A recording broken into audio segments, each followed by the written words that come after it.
Oi pessoal, hoje é a aula 10 aqui do curso online do Ninho de Escritores e nossa preocupação hoje vai ser pensar sobre quais são os 6 elementos que fazem uma boa história. São 6 os elementos que fazem uma boa história e como o exercício da aula 9 pode ter nos mostrado, o principal elemento para qualquer história é sempre o personagem. Porque não existe história sem um personagem que vá viver essa história e uma mesma história, uma mesma série de eventos que aconteça com diferentes personagens serão histórias diferentes. Porque afinal, cada personagem vai agir de uma forma diferente. A principal função de um personagem, além de nos guiar durante toda a história, é garantir que exista entre personagem e leitor uma relação de empatia. O leitor tem que sentir as coisas que o personagem sente durante a história. O leitor tem que sofrer junto com o personagem e ficar feliz junto com esse personagem quando acontecer os momentos de felicidade, de alegria. Esse personagem, ele terá um objetivo, porque é a partir do objetivo que nós vamos conseguir acompanhar a história se desenvolvendo no tempo. É querendo alguma coisa que o personagem vai tomar as ações, e uma história não existe sem ações.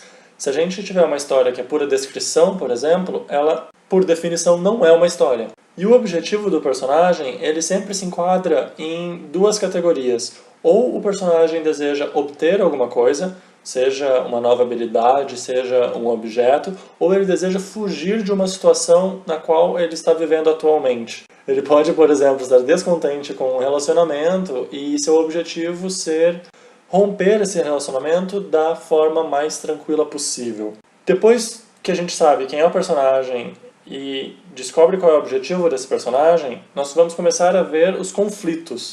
O conflito é o terceiro elemento para fazer uma boa história. Por quê?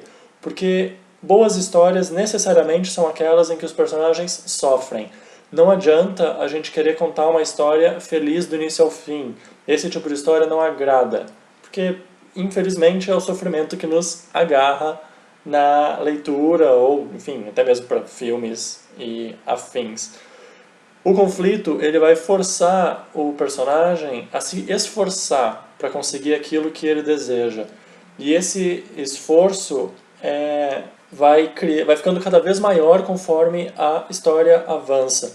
E o conflito, ele pode ter duas dimensões. Ele pode ser um conflito externo, ou seja, estar fora do personagem, como, por exemplo, um outro personagem que antagoniza com o protagonista, ou ele pode ser um conflito interno, que é o tipo de conflito que vem de dificuldades psicológicas, a procrastinação é um ótimo exemplo de conflito interno para nós escritores quando a gente está tentando produzir. Conforme a história avança, nosso personagem, com o seu objetivo, vai enfrentando conflitos. Ao final da história, ele tem que sofrer algum tipo de transformação. Essa transformação ela vai envolver uma mudança de perspectiva com relação tanto ao objetivo que ele tinha inicialmente, quanto aos conflitos que ele enfrentou.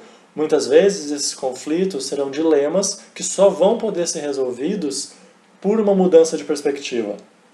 Se a história começa de um jeito e termina com todos os elementos iguais, ela certamente não será uma boa história, provavelmente não será nem uma história. A gente volta para a questão de que é a ação e a mudança que constrói a história. E qualquer história, especialmente as boas, tem um objetivo claro que é produzir no leitor uma experiência emocional poderosa. Não há nenhuma história cujo objetivo seja ser morna, seja ser tediosa. Se a gente tiver um romance, o objetivo é produzir uma experiência emocional relacionada a amor.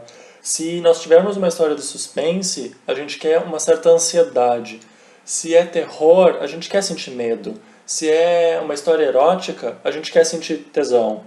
Então, o objetivo de qualquer história é produzir no leitor uma experiência emocional poderosa. E o jeito de vincular esses 5 elementos iniciais para fazer uma boa história é o sexto, que é a curiosidade.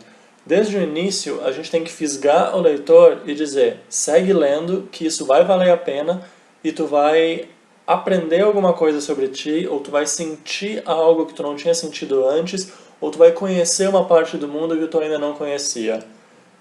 Esses são os 6 elementos que fazem uma boa história. Um personagem com objetivo, enfrentando conflitos, se transformando por meio desses conflitos, o que, através da nossa curiosidade, vai acabar nos levando a viver uma experiência emocional poderosa.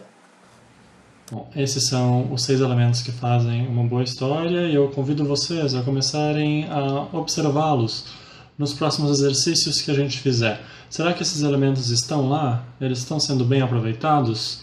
Existe algum deles que a gente possa aumentar para tornar a nossa história melhor? É isso aí, pessoal.